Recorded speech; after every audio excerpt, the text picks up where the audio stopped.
Hello, everybody, and welcome to Introduction to Genealogy Basics. This is Sam, the Technology Librarian here at the Franklin Public Library. And today I'm going to be talking about a couple different databases that the library has that you can use to start your genealogy journey. We have Ancestry Library Edition as well as Heritagequest.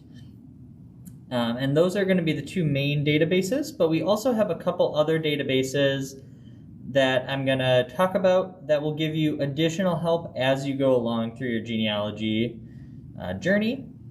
I'll also talk about where to start if you haven't already, as well as some tips and where to find more help when you're researching your family's genealogy. Again, this is a basic class, so if you are more advanced and have already started your genealogy research, you may learn something new, but this is really for people who are interested in starting, but maybe haven't quite yet.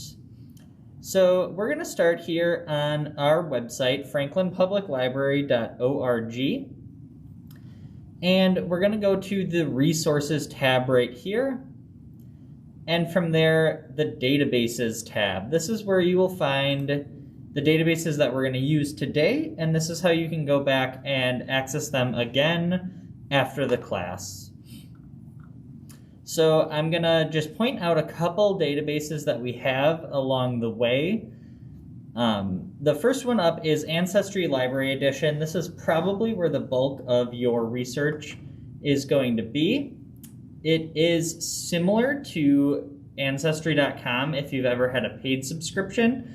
The biggest difference is it doesn't have all those personalization tools, so you won't be able to create a family tree.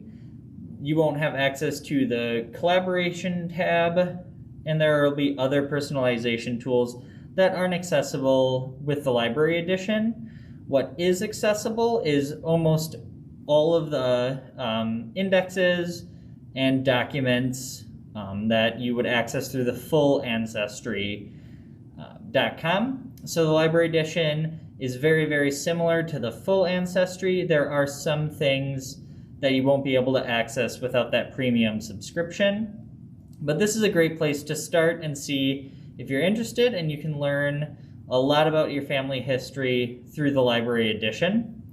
Currently, this is available for in-library and at-home use, although in the past it has only been in library use, so you had to be in the Franklin Public Library. But currently, with lockdown restrictions due to the coronavirus, they have extended it to at-home use. So you should be able to click this link, and I'll go through that in a little bit, how to access it.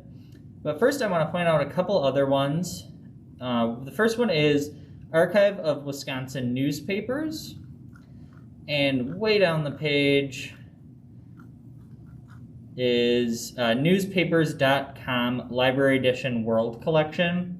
So these two newspaper databases, newspapers.com is worldwide and especially in the United States, whereas the Wisconsin Archive of Wisconsin Newspapers is going to be focused just on Wisconsin papers. So this is something that you can access maybe towards the end of your genealogy research or in addition to. Newspapers are a great way to track events in your family's life. And so we have those two databases that you can access in searching names and places. But first you have to know what you're searching for or who you're searching for. And to do that, we'll start with Ancestry Library Edition. And I'm just going to go back and show you the other one here is Heritagequest Online. So these two databases are very similar. Heritagequest you can access at the library or at home always. That's always going to be remote use, so you can access that at home. I mentioned before that Ancestry is giving home access now, but in the future it may be restricted to in-library use as well. I'm not going to spend as much time on Heritagequest because it is so very close to Ancestry.com Library Edition. There's a lot of crossover. There are all these different indexes like city directories, census map guides, all those different resources, all the available US Census records, Canada Census records, and a couple more different collections. A lot of people ask what the difference between Heritagequest and Ancestry.com are, and I don't have a perfect answer for that because there is so much crossover in what they have. And the reason for that is in 2015, Ancestry started powering Heritagequest. Yeah, see down here, powered by Ancestry. And they started sharing a lot of search tools, databases, indexes, and things like that. They used to be pretty different, and there were substantial differences, but now they're very, very close. So you can use them interchangeably and maybe research the same relatives on both and see if you can find any different information on one versus the other. But for now, we're going to go and check out Ancestry Library Edition. So that's the very first one here right at the top. And click on it. And these are the communities that have access to the Ancestry Library Edition online. And so if you live in Franklin, you'll select Franklin. If you live in a nearby community like Greendale or Oak Creek or Hales Corners, you'll have to select that community here on this left side. And you can see remote access will be available until March 31st with reevaluation happening after that. So you should have about a month from today, month and a week from today to access this at home. Otherwise, you can always access that Heritagequest database from home. So we'll click on Franklin from here. It's going to ask you to log into your library account, so you will need your barcode and PIN. And I thought I was locked on, so I'm gonna have to just very quickly log into here. I'm just gonna cover up.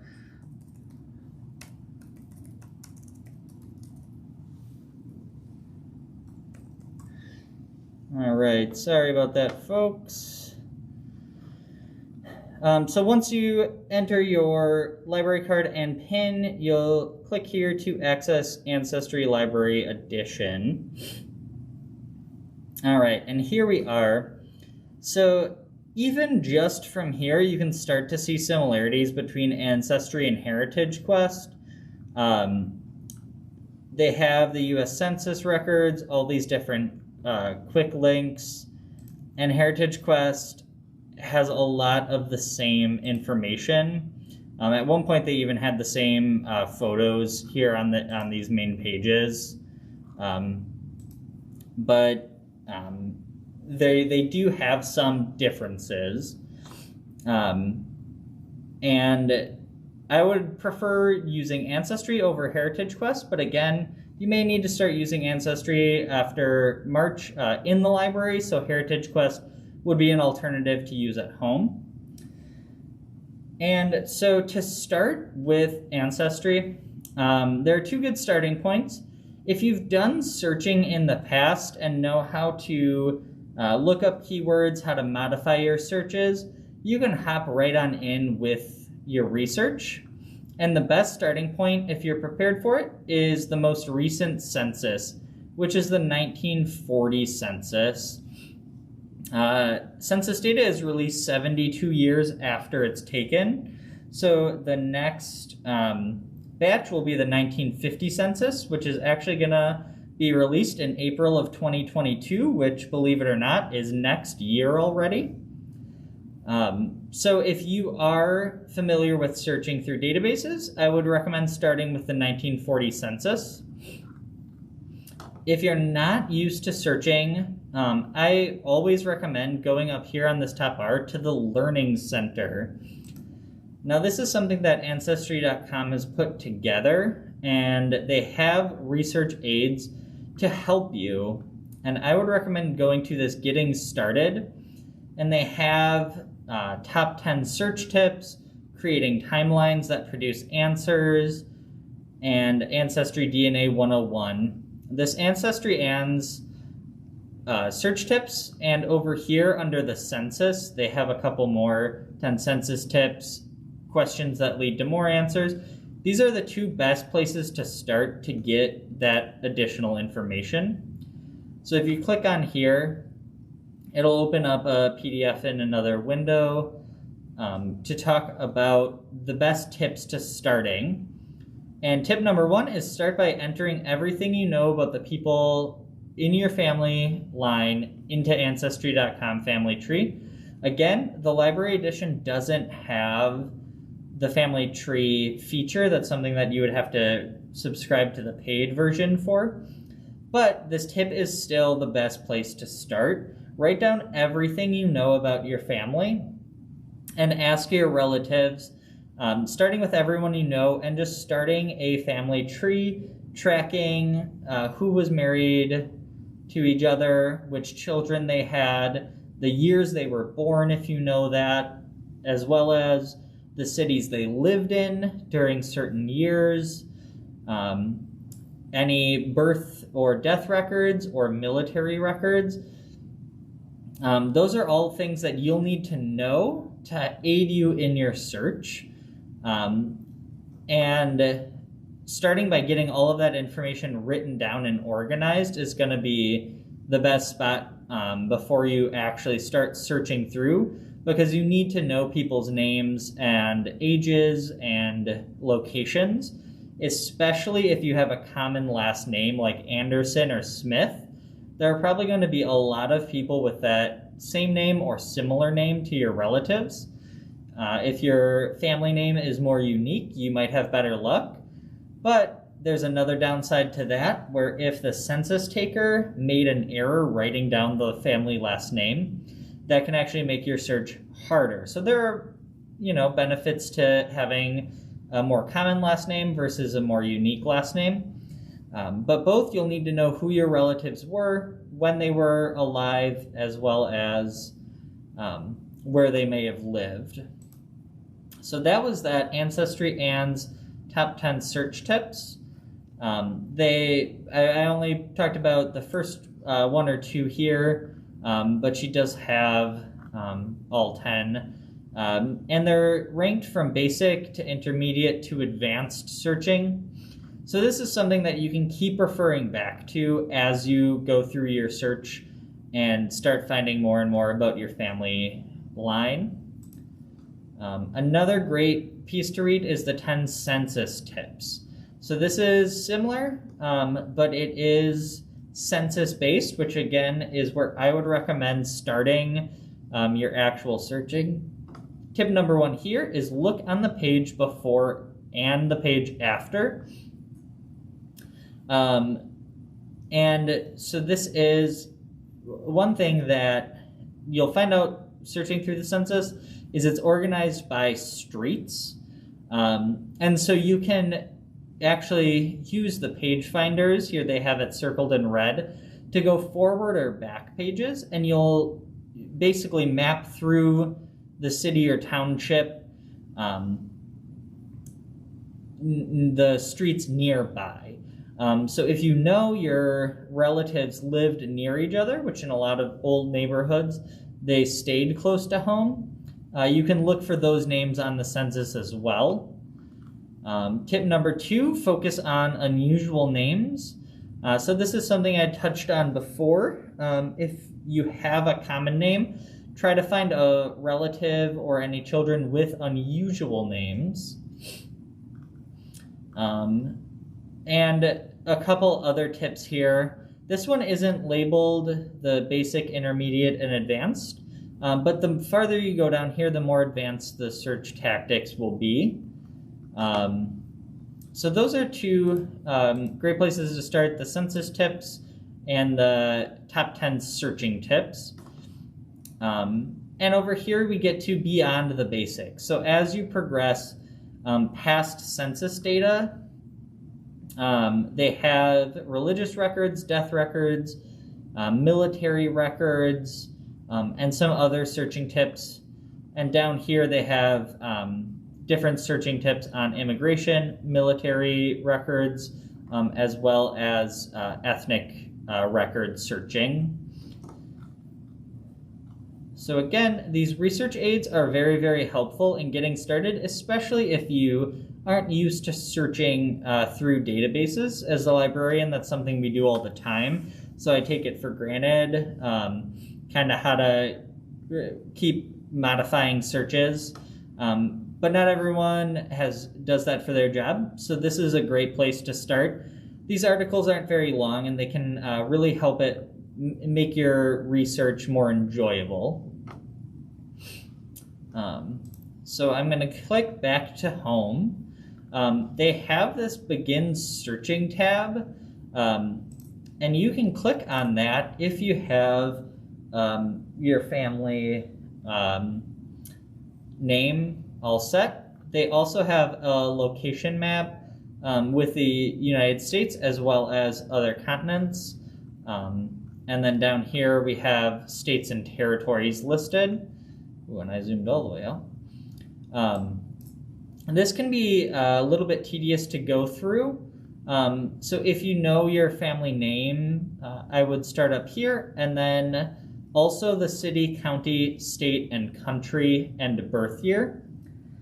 Now to start, it might be easiest to start with less information than more, because if your search is too specific, you may not get any information, or you may get too precise information and miss out on stuff. Similarly, if your search is too broad, you may have way too much information that you can't possibly sift through. So you want to kind of hit that sweet spot. Again, I would recommend definitely the last name is necessary. The first name, if you know it, and this place where your ancestor might have lived. And again, I would be as broad as possible because that will help you in the long run find relatives. So if you know my family has lived in Wisconsin for decades, you can search by last name, and then here where it says place, you can type in Wisconsin and select Wisconsin, USA. Instead of saying, oh, well, I think my family lived in Milwaukee, Wisconsin, that's a little bit too specific, and they may have lived near Milwaukee but lived in a community outside of Milwaukee, and you would miss that information.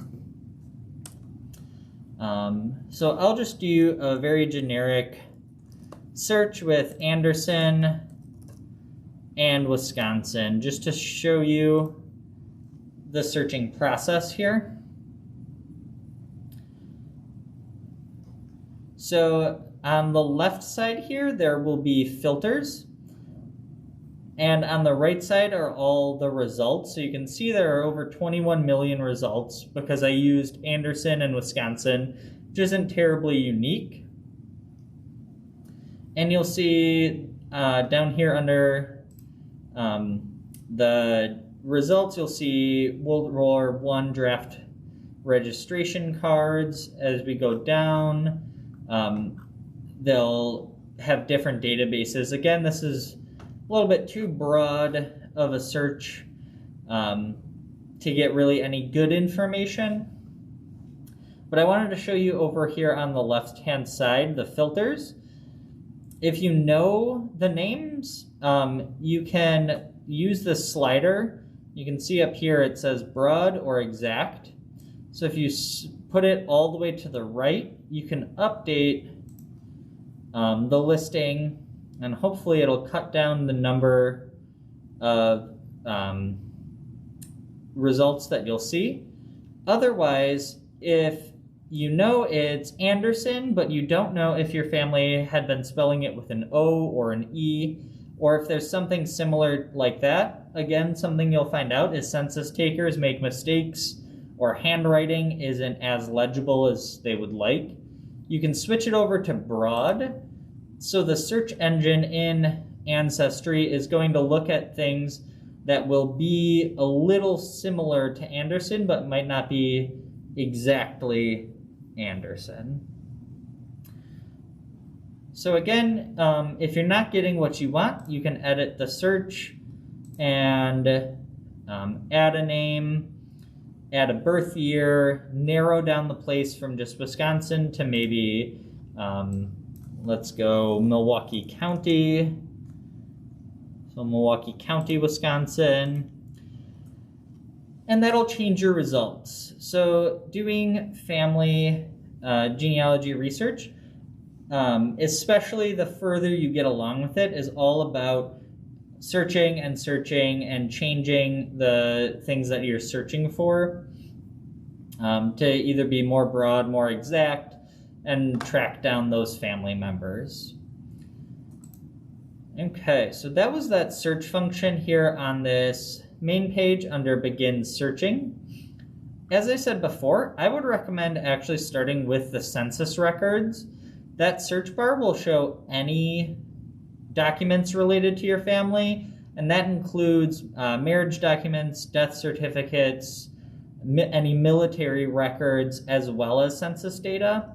But the census records are going to be really helpful in identifying the head of the household, their spouse, and any of their children, as well as giving you addresses and ages as well. So the best place to start is the 1940 census. As I said earlier, the 1950 census is going to be released in April of 2022. So that would be then the best place to start. You always want to start the most recent and then work your way back through older census data. So we'll click on 1940. And there are a couple different things you can do here. Again, you can search by first and last name, as well as the location that the person may have lived in. You can also just browse the collection, which I'll show here just as a different way to show you, and it's kind of neat to look just at the scans of the documents without having an actual search term or family member you're looking for. So we'll start with state and go down to Wisconsin. County, we'll go down to Milwaukee County, and populated place, we'll go to Franklin. And Franklin has two different enumeration districts, and this will key you into the lines, the community districting lines. So this first one, 40-10, is Franklin Town outside Greendale Village, east of Center Road. And 40-11 is Franklin Town outside Greendale Village, west of Center Road. The other borders for this one then would be the Convent of Perpetual Rosary and St. Martin's. So if you don't know exactly your family name, but you knew where they live, you can, or vice versa, you can manually go into these. So I'll just go into this 40-10 enumeration district just to show you the document. So it'll start on the title page. Over here on the right-hand side, there's more information about the source. So this is the description, is what I had read before. Source information lists where they got the source of it, as well as a description of what the federal census was at that time. And you can close that out just to get a better view of the actual census information. You can use the buttons on the right over here and the left over here to move forward and back. The tools on this side, you can zoom in by clicking the plus sign, zoom out using the minus sign, or move up and down by clicking and dragging that search bar there, or that scroll bar. So I'll go a couple pages in, and here is the first page. To navigate around the actual pages, my cursor here turns into a little hand, and you click to grab the page and then move the mouse around to actually navigate. and you can either zoom in with the plus or minus sign, or if you have a mouse, you can use the scroll wheel, which is what I'll be doing now. As you can see, what I talked before, the census records had all been handwritten, so there are going to be errors. People, if they had sloppy handwriting or the information got smudged, it will be difficult to read, but document experts do their absolute best to scan it clearly and try to get the best information to you. Up at the top, they'll have all the information about where they took the census. So Wisconsin, state's Wisconsin, county is Milwaukee, township is the town of Franklin. Here you can see it's the 16th census of the United States, 1940, and some other information as well. This next column down here, or this next row, is all the information that they're recording down with location, household data, name, and etc.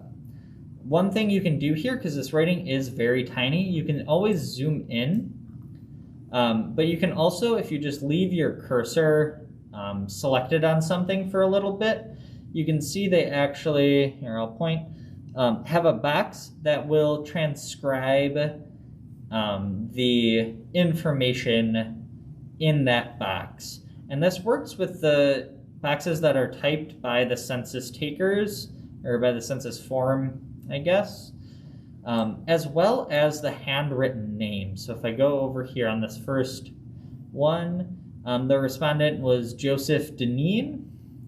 And go over, and relation to the head of household, he is the head of household.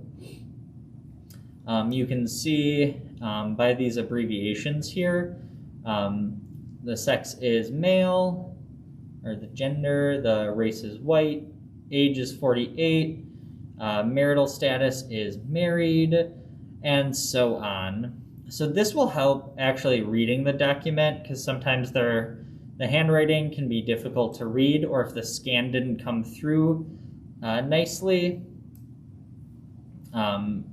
it can be difficult to read what they have, but the transcription is sometimes clearer. Occasionally you'll get a box that the little pop-up won't come up, and you'll just have to make your best guess. So right here, if you're searching for your family by name, it'll actually pull up the names of the family. So if you searched for the last name Deneen in Franklin in Wisconsin, it would probably pull up this exact record. But if you search by address, or if you can't find them by name and manually look at the address, this very first column over here is the street address. So street, avenue, road, etc. And so here is Loomis Road, and one of these boxes,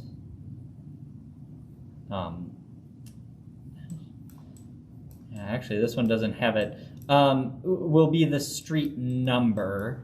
And this will come in handy as you go back census to census. Yeah, see, this first one is house number, and the boxes are left blank.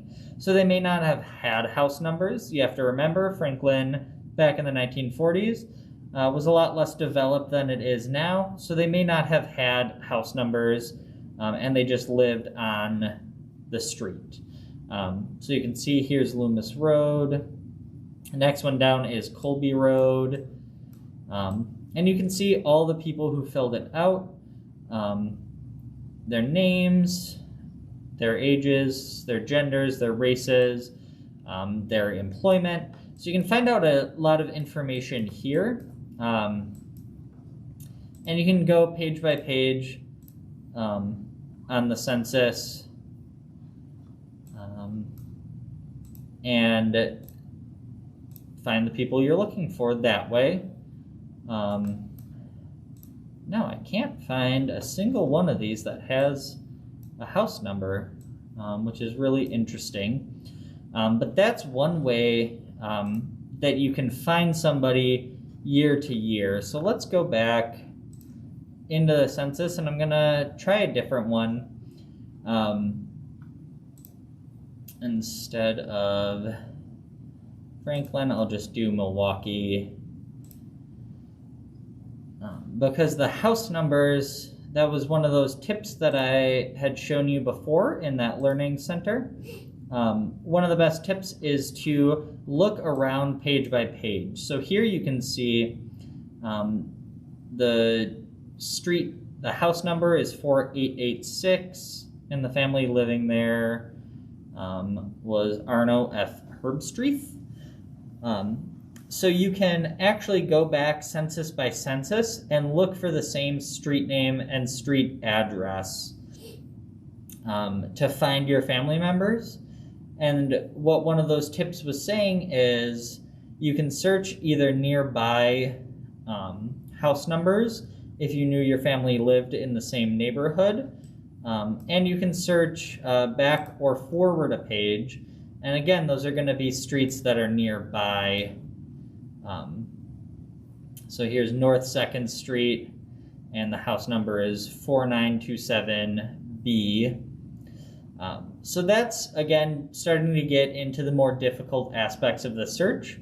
Most of the time, if you search your family members by last name, first name, you should be able to find their records, find out their ages at the time of the census, if they're married or not, if they have any children, and then you can go back to the 1930 census and repeat that information and see if they didn't have all those children that they have currently, if someone else was living with them, and you can actually really piece together your family history that way. 10 years is a long time, so a lot can change, and it can be difficult to find family members who may have moved within the last 10 years, if they had any children, if they've gotten married, and things like that. So let's head on back to the home page,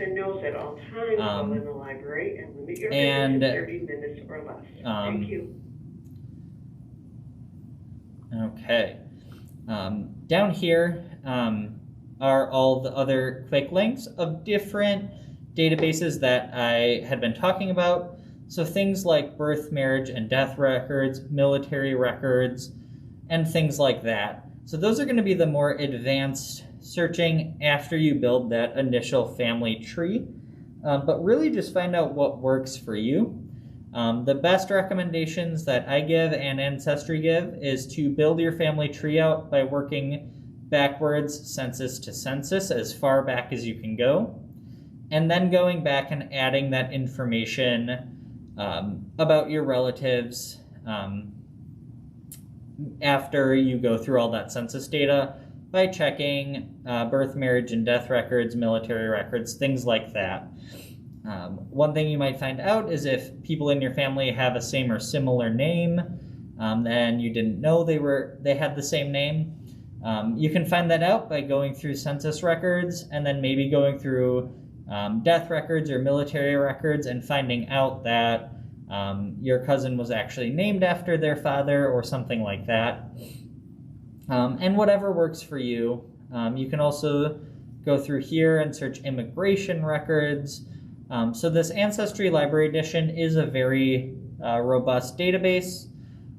Again, up here at the top, I have the Heritagequest pulled up still. This is also a great place to start. Again, there are some differences between Ancestry and Heritagequest. I did some research in preparation, and a lot of genealogy enthusiasts use both because they can find they have success searching on one or the other, and you have access to both, so you may as well use both. Heritagequest also has research aids. I'll just cover that real quick. Again, they're very similar to the Ancestry.com learning aids, although they do have some differences again. They're not the same company, but they use a lot of the same indexes and database information. And that is all I have for you today. I hope you learned something new about our genealogy databases, and I hope you have some fun researching your family history. You can always refer back to this. I'll keep it on our Facebook page and upload it to YouTube. With that being said, start over here in the Learning Center, do some reading about the best practices, and go ahead and get started. Thanks for joining me.